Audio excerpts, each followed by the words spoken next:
Hello everyone, welcome back to our kitchen. Today we are going to show you how to make a delicious Mexican-inspired dish that is perfect for this cold autumn season. It's meatball with chipotle sauce and it's so easy and flavorful. You're gonna love it.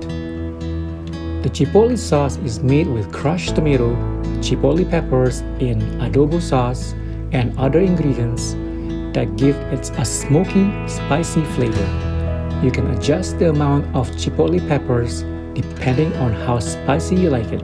They are cooked in a pot or skillet until golden and juicy, and then simmered in the chipotle sauce until they are absorb all the flavors.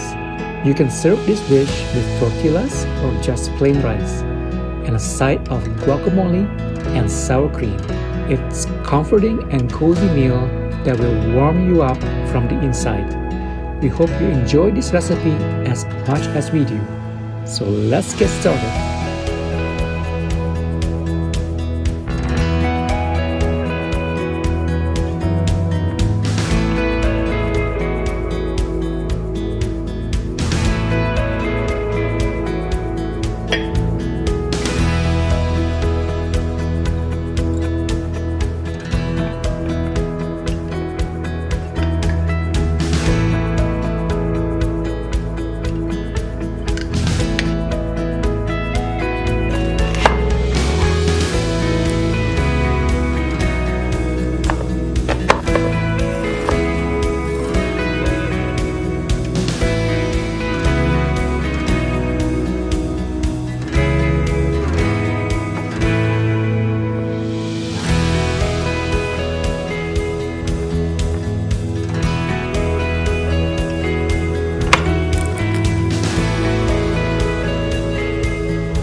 I'll be the one by your side through the good and the hard times when we're laughing.